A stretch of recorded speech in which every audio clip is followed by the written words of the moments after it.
Welcome to the Informed Pregnancy and Parenting Podcast. I am your host, pregnancy-focused chiropractor, Dr. Elliot Berlin. Okay, we are back for the after episode of a before and after birth story. My guest today, she's an actor and producer and now a mommy. Congratulations. Welcome back to the podcast, Virginia Rand DeWitt. Thank you. Really fun to be back. I mean, my life hasn't changed that much since the last time we talked. I've got a different story. And that's what we're here for. We're here for your story. So, as a little bit of a background, your past was not the path most traveled. You kind of got out of the house and got messed up in some things pretty early on, and then somehow pushed yourself into recovery twice. Yeah. Everyone doesn't leave school to run away to England at 14 and become an absolute decrepit mess. Yeah, that doesn't even sound appealing. I mean, it used to. Yeah. But not anymore. But, I did manage to stay in school, but I suppose that does totally negate the whole warning. Stay in school, kids, because guess what? College has drugs. Yeah, but every place has drugs. Yeah. So maybe at least you stayed in school. That's true. Who knows? You can't go back. But the thing is, you have a lot of life experience you had at a very young age, and some of them not great experiences.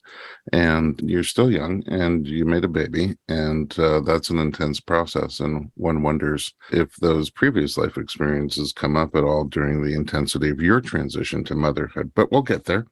I don't know the answer because, as always, I try not to hear the story until we get here to the podcast. In terms of your pregnancy, that was also kind of wild, getting married and traveling around the world. Yeah, I mean, we were flying back from Tokyo the day of my first trimester, like the cutoff point where they say absolutely no international traveling. And we'd hit Mexico and Berlin right before that. It all just happened at once. I'd also say don't get married in your second trimester in the middle of a pandemic. So for any listeners who are thinking of getting married in the second trimester in the middle of a pandemic, there you have it. You have been duly warned. Yeah.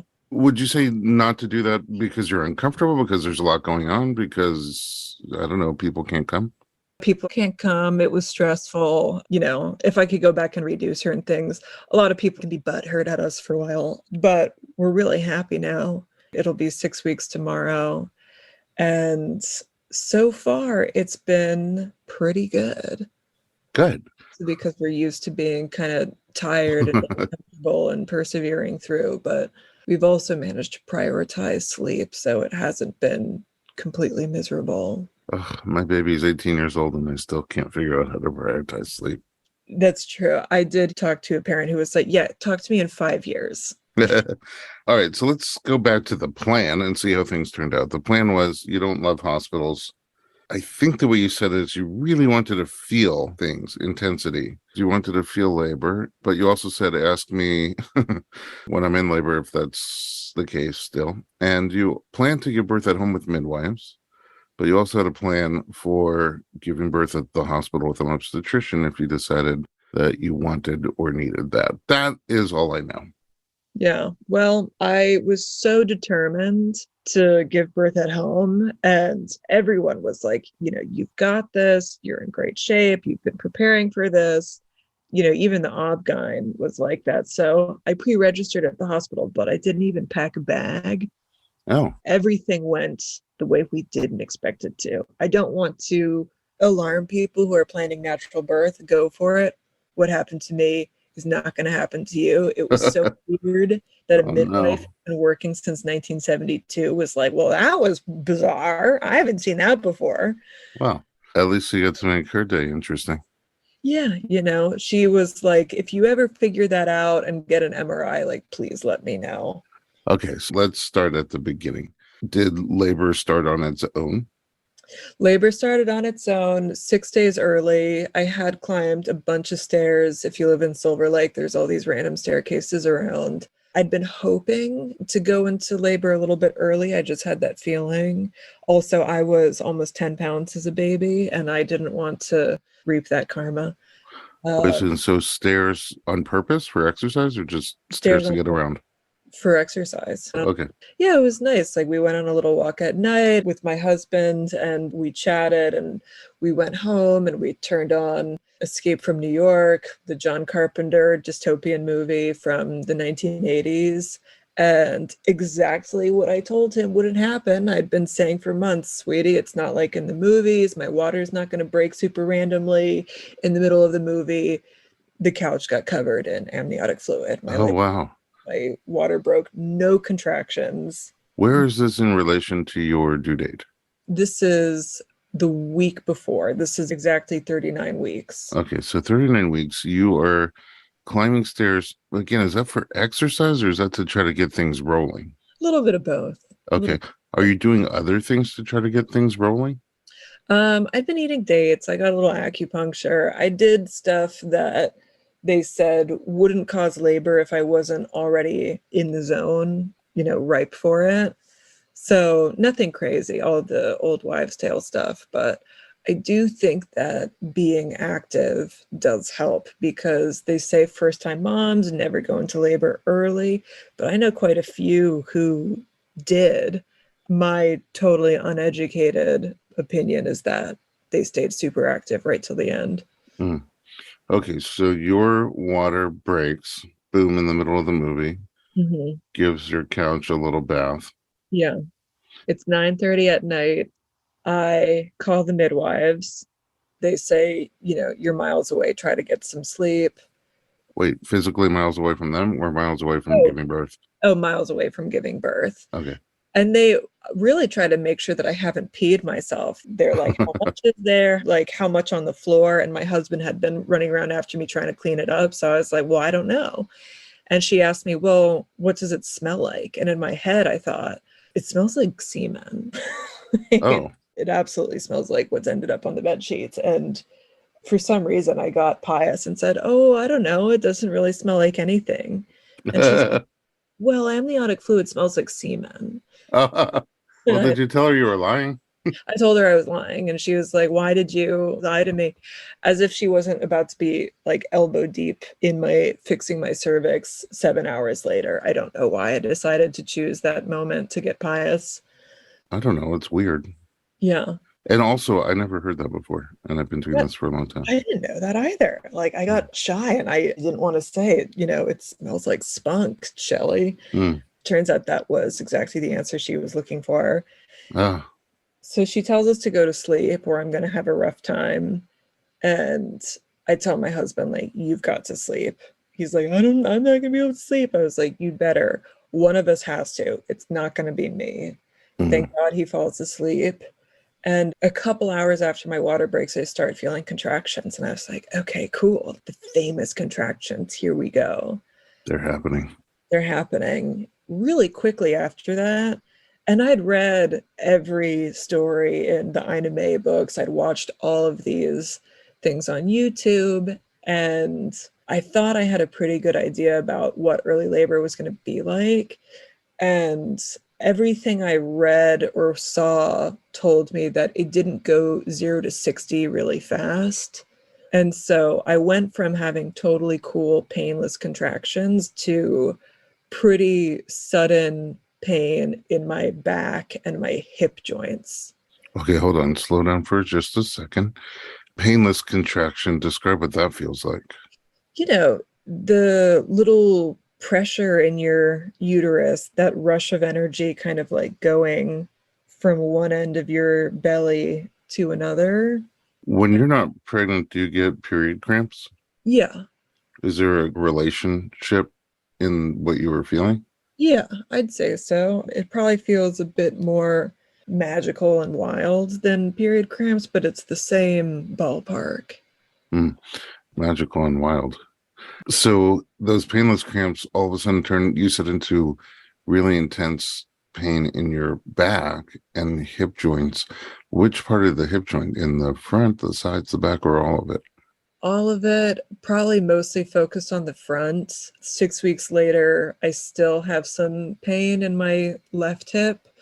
I guess we'll get into all of that later, but the pain started so intensely that I very quickly couldn't distinguish between that and the contractions. So the very brief moment of the cool, magical, exciting contractions, I became unable to feel them. So I called Shelly again at 2 a.m. because I thought my contractions were really close together. I am on the slightly taller side. And so someone said I might have one of those sped up labors that start with a P. I can't remember the name of it.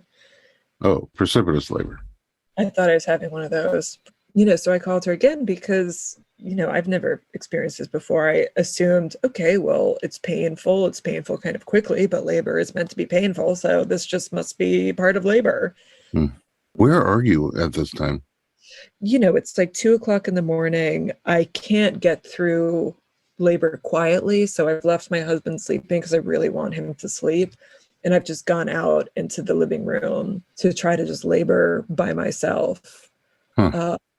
Thinking, I feel like this is a little weird and unexpected, but, how naive of me to think that labor wouldn't be painful, even if it's relatively quickly compared to what I was prepared for. Right, but also, I mean, in our conversations, it's not that you were looking for painless labor. You were looking for the normal intensity of labor. You wanted to kind of feel that in your body. But so far, it sounds like you're off to a not normal intensity of labor start, especially with that feeling like your back is going to break in half pain. All right, let's take a little break. When we come back, we'll find out what happens next.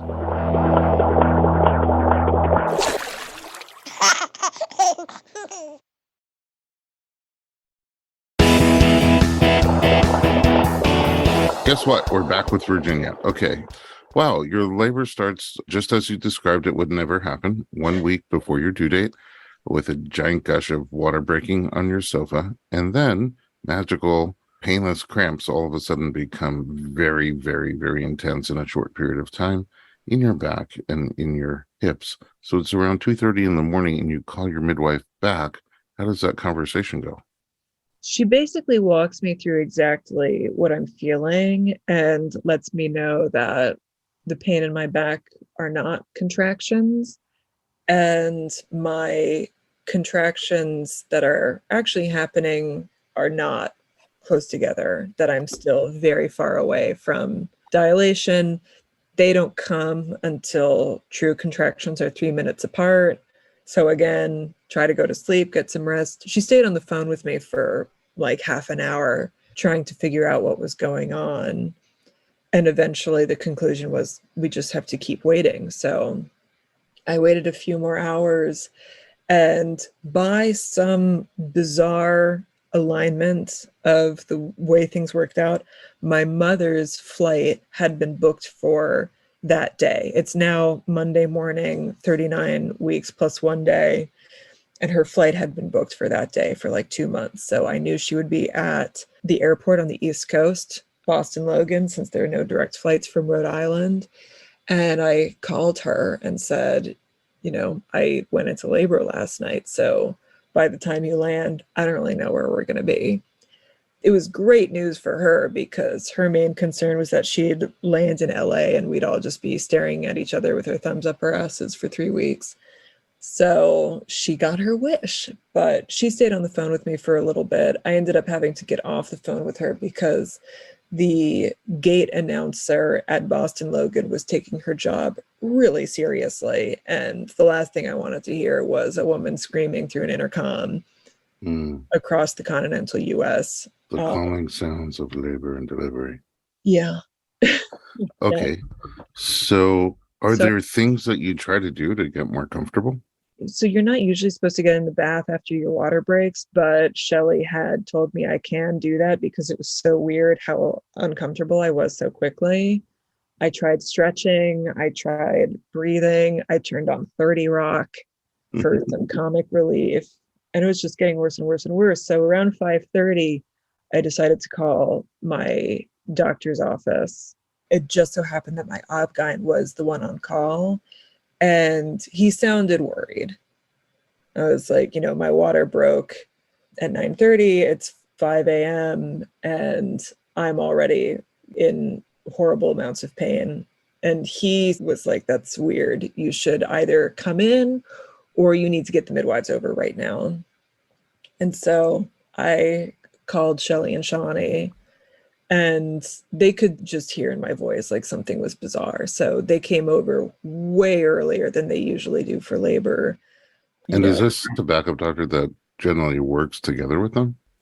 yeah, he's someone who they've sent people to before, and he's comfortable being your backup doctor, provided that he sees you regularly.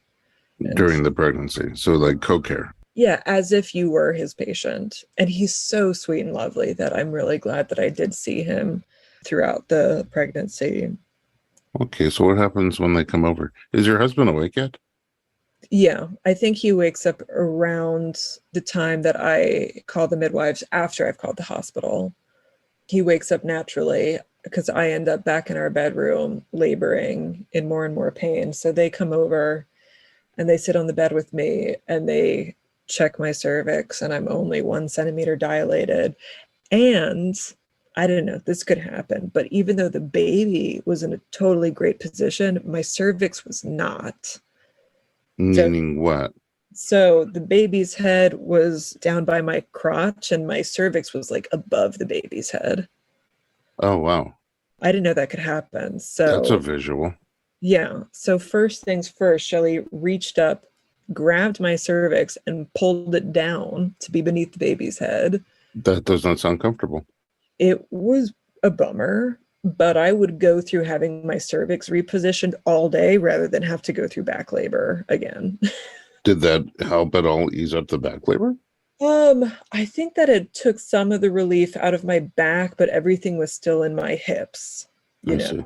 maybe even stronger. So they reposition my cervix and then they go through all the things that usually helps, putting pressure on my hips, putting me in a hot shower, putting me in a bath, walking me around. They send me and my husband to go for a walk outside, which I'd read in all the midwives' books is usually a great idea. I think in our case, since they didn't exactly know how deep in my hips it was at this point, that sort of backfired because it was really hot. There were a lot of people out, and it put the already pretty unbearable pressure in my hips into total overdrive, because after that, I was screaming like a medieval torture victim on the rack. Oh, wow. So what time of morning is this? This is sort of 7, 8 a.m. And we get back to the house. I'm in really bad shape. And, they keep trying certain things. I'm like stripped down naked with one of the midwives behind me, trying to guide my hips in a way to alleviate some of the pressure. And I'm just sobbing like a toddler, thinking this is not normal. I've only been in labor for 10 hours and I've been in pain for 10 hours.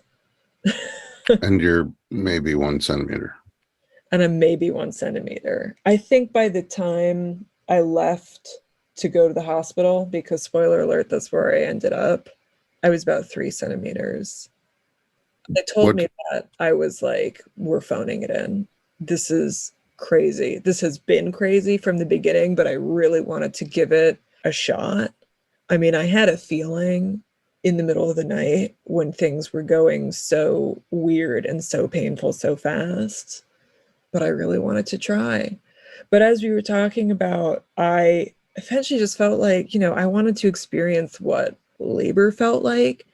And I don't even feel my uterus at this point. Like, I have no idea what's going on. My husband can feel my contractions. Like, he can feel these rushes of energy moving through my body when he's holding me and I'm screaming and crying, but I can't feel that. All I can feel are my hips feeling like they're being ripped off. Wow. I mean, it literally sounds like torture. It was bad. And again, like, I don't want to scare anyone who's planning natural birth because it was so weird and left field. And obviously, pain is normal-ish during labor at some point, but the location of it was so peculiar. And it's worth noting your midwives, I've done births with them before, and one of them has been delivering babies, I believe, since before I was born. And she has seen everything Yeah, twice. 1972. I think we'd even been talking about this in the last podcast, like, oh, it'll be fine. Shelley's seen everything twice, and she was weirded out. Right. So how does this align with typical childbirth? It doesn't. It doesn't. I mean, I couldn't feel like the baby. I couldn't feel my uterus contracting and expanding. I couldn't feel labor. It was totally overshadowed by whatever was going on in my hips. Now, in your area of expertise, there are a lot of quirks in my body that I Yeah. had, tried to work on. And I historically have problems with my hips. If they were in more pain than usual during pregnancy, like, I guess I didn't notice because I'm so used to chronic pain at this point in that area that, I don't know what's going on. But afterwards, they kept asking me, have you ever broken your pelvis? Have you ever had injuries? And I'm like, well, yeah, I'm a recovering drunk. Like, I've fallen down lots of stairs. I've slept in really weird positions for 10 years. I was also a horseback rider. I've fallen off of a lot of horses. Like, it's hard to tell what's going on. I've also had problems with my knees. I've sprained both my ankles. I've sprained my neck. I've pulled my shoulder blades multiple times, and it all seems to have settled in the middle in my hips. So there's a lot of bunk going on in there. I mean, because you also have some sexual trauma. Is there any thought of that trauma playing a role? Definitely. I mean, it's a fairly haunted area. Right, on all levels. Yeah. So when you go to the hospital, what time of day is that? So I believe it was 10:30 that we finally went to the hospital. I waited as long as I could. And later I heard from the midwives, they said, we knew pretty quickly on that you were going to go to the hospital, but we tried to keep you at home as long as possible to avoid a cesarean. And I did manage to have vaginal delivery. So yay. I mean, you had a vision for your birth, and that was in your planning. That was your page one of your birth plan. And you made plans for page two, three, and four if you needed to go there. But you literally did co-care with two sets of providers. Yeah. So there were a lot of elements about the hospital that I was prepared for. I was so grateful that I knew the doctor in advance, that I'd registered. However, hubris really got me. I didn't even have a hospital bag. So there was a pretty chaotic moment trying to just grab like a phone charger and like a pair of socks, Yeah. trying to get ready to go. The It, phone charger might be the number one item in the bag, honestly, if you're going to bring anything, phone charger. because otherwise you're disconnected from the outside world, which some people, it might sound dreamy, but it's eerie. Yeah, and hospitals post-COVID are still a pretty weird place. I am grateful that they're still not allowing tons of people on the ward, even though it meant the midwives couldn't be there, which is usually their MO. But because my husband and my mom were the two people filling the slots, it meant that they couldn't come. And they were really bummed about it. They texted me afterwards. I'm sure. I mean, they're very committed. All right. So they leave. I mean, they leave, and you and your mom and your hubby go to the hospital. Well, my mom hasn't landed yet. I think that Oh, she wow. around this time. So she's just in contact with my husband. I have no idea what's going on. Like, he had to keep kind of leaving the room to cry. If anyone is traumatized by the birth, I think it's him more than me, because I didn't have to witness myself.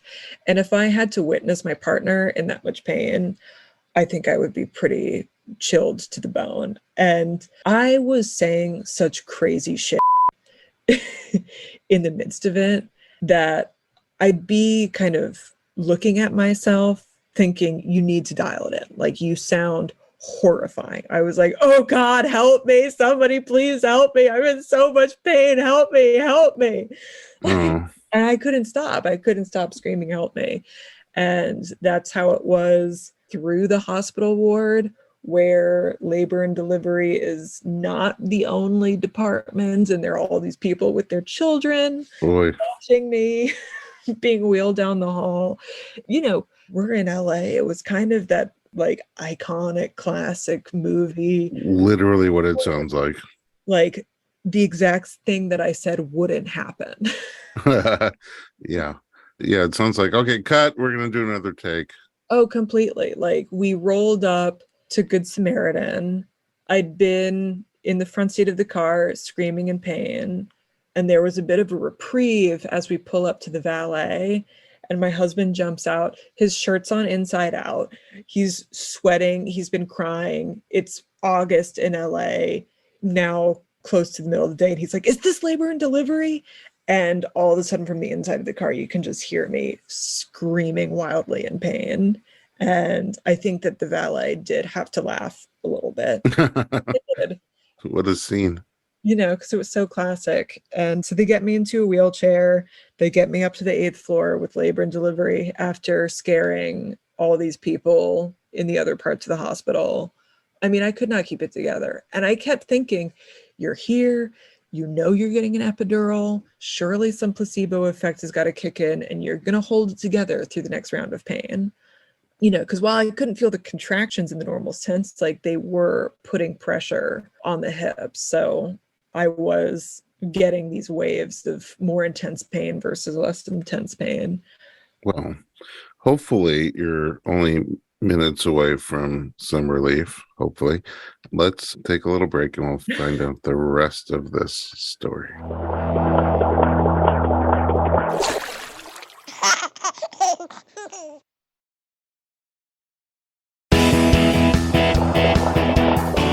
Welcome back to the Informed Pregnancy Podcast. We're talking to Virginia Rand DeWitt. Things not going according to plan, but very Hollywood. At least there's that. I was thinking being wheeled through, like clutching my stomach. I gained 50 pounds during pregnancy. I'm huge. I'm sobbing. I'm screaming, "Oh God, help me. Somebody please help me." Like it was really classic. Were you able to get epidural on the quick side? No. Of course not. Rarely. First, they take me to one room. I'm like screaming too much and scaring people. So they eventually just put me straight in the delivery room. I am grateful that post-COVID, even though the midwives couldn't be there, but it meant that there weren't these huge families in the hallway hearing me screaming and pleading with God in pain. I'm like banging on the side of the bed. And there was a sort of comfort in being like all the stuff that people don't like about the hospital, I found sort of comforting. Like it's so by the book, like this conveyor belt. They see people screaming in pain every day. They're not amused. This is another day at the office. And they just kick into gear. And the first thing that needs to happen is they need to put an IV in me and fill me up with saline solution before they can give me an epidural. And they were just very robotic. And the first thing they did was put a needle in my hand and then hand my husband a bottle of KY jelly and say, "Take her wedding ring off." Oh, interesting. Which I think was just totally surreal to him. Like I'm still screaming in pain and now he's got to like yank off the wedding ring that he had just so lovingly put on me 4 months beforehand and hasn't been off since. Interesting. Yeah. So they fill me up with saline solution. I am sweating and banging the side of the bed and pleading. And finally, the anesthesiologist comes in and he has this very calming presence. He's got this beautiful Nigerian accent. And I've never been so happy to see a stranger in my life. And it's great because, this horrifying reaction is taking place in my body and everyone around me had been kind of disturbed until we got to the hospital and they were just like, "All right, screaming woman, get the needles in her back." And he was really funny because right when he was finishing up, I was like, "I'm having another contraction and I'm about to start screaming." And he just goes, "Oh, well, don't make me start over, please." Ooh, you mean like he wasn't in yet? He wasn't fully finished. And He said, stay curled over like a shrimp cocktail. Wow, how was that contraction? You had to do that unmedicated. I had to do it unmedicated without moving. By now it's almost noon. So I'd been having, the pain alongside the contractions for 12 hours. And this was the last one. But it was hard because I'm in this weird frame to theoretically hold my head in place. Even though my head wasn't fully touching it, like only my arms could get there, there were a lot of labors and deliveries happening that day. So I think the nurse had left without fully getting me into the frame to keep me Oops. in position. Whoopsie. It was surreal, but I was also determined to not make this man start over, and he was so chill that it helped me. Well, the last thing you want is a super anxious anesthesiologist coming into your room at that moment. How quickly did it kick in? It took maybe 10 minutes to fully quicken, but I got relief quickly. Like it turned down the volume immediately. So, with the body volume down, where does your mind go? I mean, I don't know when the last time you had like a screaming tantrum was. It may have been decades, but if you've had like a huge emotional outburst and then you stop, there's this weird, eerie calm, like the calm after a storm, so to speak. So I felt very zen, and it had been so bizarre and unexpected and surreal that once the pain was lifted, it was just like, okay, let's gather our surroundings and see where we're at. Do you get checked around that time? Yeah, I assume that they checked my dilation and I was like a little under halfway. The doctor came in. He was really relieved that I was there and was just like, all right, let's get this show on the road. I'm going to put you on a small dose of Pitocin, even though you're already dilating, and let's rodeo. What's the rationale for that? I don't know. Like, I'm just saying, is it because your water's broken and you're kind of on a clock, or things are progressing slowly, or you're just ready to get this thing done? I guess they're just ready to get things done. I think also there were a lot of labors happening that day. It was August 8th. Zodiacs will note that that was the Lionsgate portal, which I guess is a big day of the Zodiac calendar. I didn't know that until that day. So, all the reasons people don't want to go to hospital. They were busy. They wanted things to get moving. But at that time, you're okay with this. I was just like, we're surrendering. Like, we're doing this the way you're doing it. I'm sick of having to make decisions. I'm here. I'm in the system. Put me on the conveyor belt. At what time does your mom come? She arrived, this was so wild, like an hour after the epidural set in. Okay, She, so you're calm. yeah, she landed. She texted my husband. He was like, we're at the hospital. Just get in an Uber straight here. So she brought her little carry-on bag and came straight to the hospital and got into my room, and she was totally chill. Is your husband feeling better too now that you're not suffering? Once everything calmed down and I wasn't screaming, that was sort of when he had his first reaction. He'd been very stoic throughout the insanity. And once it all stopped, it's just like, holy shit. Like, That can go in a lot of ways. Is that like a pretty bonding moment at that time where yeah, I mean, it's birth, it's bonding. I never wanted him to witness something like that. And I don't think I could ever witness him or anybody in that much pain, And he's seen some up in his life. Like he was a junkie for years. He lived with Kurt Cobain and Courtney Love. Like he's seen some weird and he was like, that is the most up thing I've ever seen. wow. You know? I guess it's not just your midwives that you wowed. Yeah, it was wild.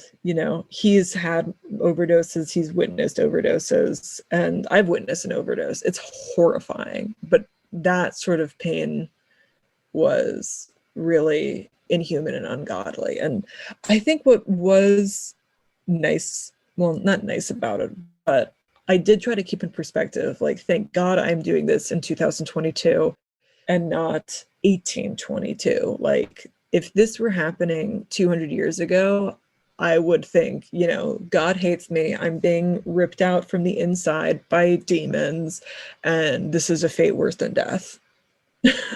I knew that I could always go to the hospital, and thank God I knew that I was going to be okay at the end. Like, I was scared at certain points, mostly just because I was frantic, because your nervous system can't handle that much intensity without getting overwhelmed, and I'd start hyperventilating and getting really panicky. But I didn't think I was going to die. I didn't think that anything was going to happen that was, irreparable. How was your time from 5 to 10 centimeters? Oh my God, it was so chill. Like, they just left us alone for 3 hours. Is that how long it took? Yeah, before I started pushing, and and the Pitocin got to work. The epidural was crazy. It felt like my legs were just underwater in a different dimension. Did it totally get rid of that hip Totally. craziness? Yeah. They even considered giving me fentanyl at one point, but the anesthesiologist was already there, so there was kind of no point. Oh, I was like, IV fentanyl. yeah. I was like, if you were going to do this, you should have done it an hour ago. But I am grateful that they didn't give me crazy drugs, particularly because the day after I gave birth, one of our friends died of a fentanyl overdose. Oh my gosh, I'm so sorry. He was much more close with my husband than I was with him. The day after we got back from hospital, so 2 days after the baby was born, and he's known so many people who've died. But when Mike died and the baby had just been born, it just put life and death into so much perspective. And I think what really just got him was that his mother found him. Oh, wow. Yeah. And so after such an intense experience, I don't think you can really witness death the same way after you have a kid. It's easy to say death is just a part of life until you've witnessed the beginning of life. I think you see like how intense and final, and how someone's kid is being pulled away from them. And, I'm really sorry that his family went through that. I'm getting sidetracked because I know we're supposed to be talking about. It's unimaginable. It's unimaginable. When you were pushing, did you feel anything?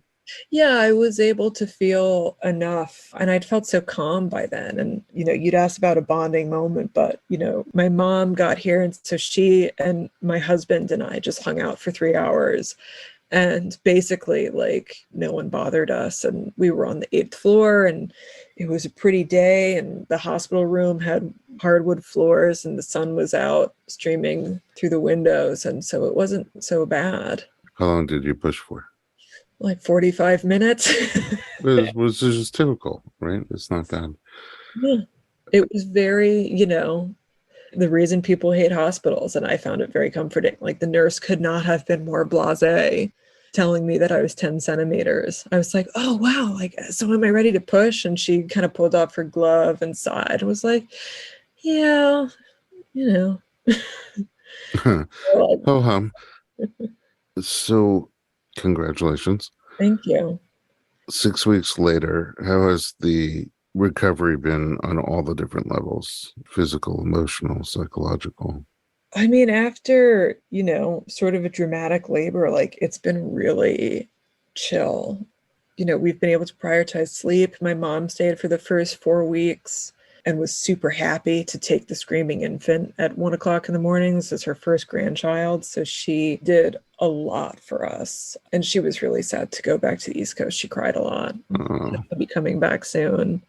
And I'm so grateful to her for coming out and really kicking into maternal gear. And I think I spoke about her at length the last time, and I can't speak for her, but I think that she really wanted to show up in ways that she wasn't able to when I was a little kid, just because she was so overwhelmed. And so I feel like there was a lot of healing done in that time. And the baby's great. I mean, I'm a big crier. I always cry during birth scenes in movies. So I thought that I would just be this weeping, hysterical mess.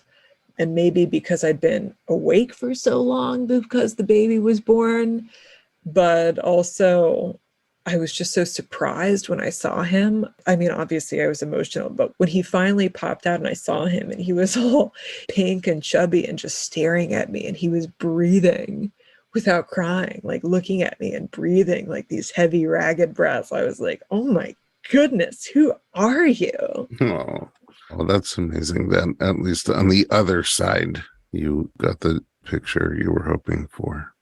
Yeah, and I mean, we got a terrible sleep because in the hospital, they like don't let you turn the lights off and they come in every 4 hours to press on your tummy. And my husband was, they have this partner cot, which is just this horrific, springy, sagging in the middle, like terrifying mattress from hell. Chiropractor's dream. Oh, completely. And so he stayed on that with the baby in the little aquarium, but you know, Have you guys processed the birth together and or with the midwives?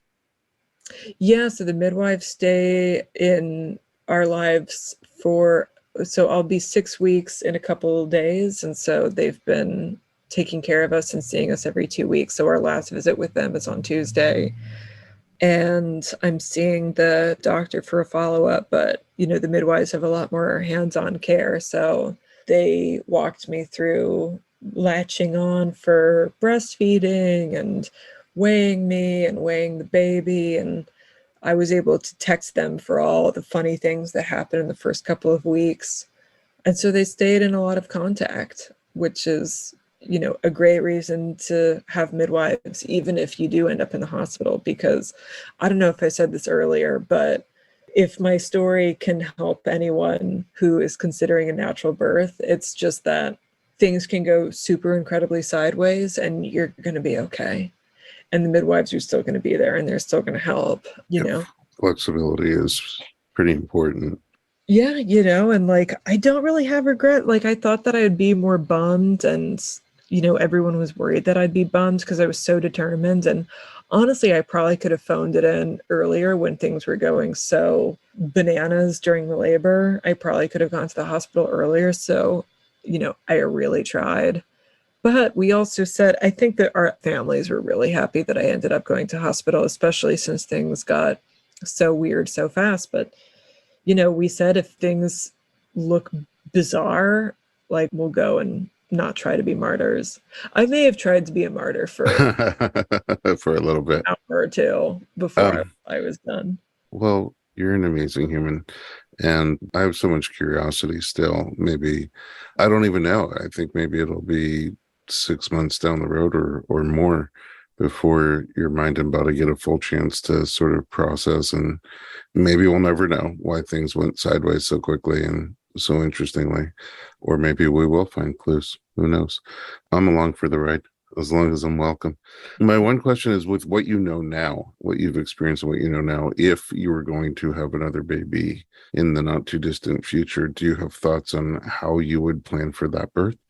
Yeah, I have no idea. I mean, the midwives were like, "It's are open now, and you've got to try it again." And then they were like, "Look, you might need another epidural. Like, we don't know, but we really hope you give home birth a shot because you're just someone who should do it." And, they were, I think, really sad and really trying to find answers because I guess, we all thought I was a sure thing. And it just didn't happen the way we expected to. So I'm kind of avoiding the question because It's really early it's not really a fair question, but I was just curious if you had an inkling.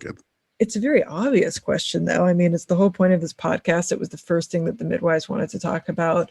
The thing that really gives me pause is I don't know if I could put my husband through that again. Like, if it were just me, maybe I'd give it a shot, but I feel like it's inhumane to make someone who loves you go through that. Like, I don't think he's ever cried that much in his life silently in the other room because he didn't want me to feel bad about him crying.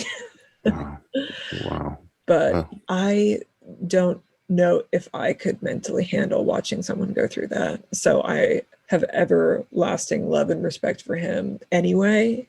But I almost feel like he went through something more intense than I did. Obviously not, but in a way. When you agree to do a before and after podcast, we and you have no idea how the birth is going to go. You just know you've done to plan for it. You know what kind of vision you have. And then we come back and find out how it all went. And it takes like a bit of courage to kind of do that. And almost unanimously, the reason people do it is to help somebody else learn from your experience and to learn things from your experience that you couldn't really have learned without going through it. And that is helpful to people. The feedback on these types of episodes is very, very strong. So I want to thank you from the bottom of my heart for doing it and for sharing so open and raw. And I don't know, hopefully when the time is right, I'll still be doing podcasts and we'll do another one and see how round 2 goes. I think the story is just beginning. We shall see. As they say, more will be revealed. I really hope I didn't scare anyone off from trying. Well, you scared me off from trying, but I'm just a scaredy cat to begin with. Virginia, where can we find you online? The only social media I'm on is Instagram, virginia.rand, RAND.DeWitt, DEWITT. And there's like links to my website and stuff there. I really try to not be on social media, but in my line of work, it's kind of a necessary evil at this point. Totally. I understand that. Virginia.rand.DeWitt. We will see you there online. And I would say to our followers, if you're interested in more content about pregnancy and parenthood, visit us online at informedpregnancy.com.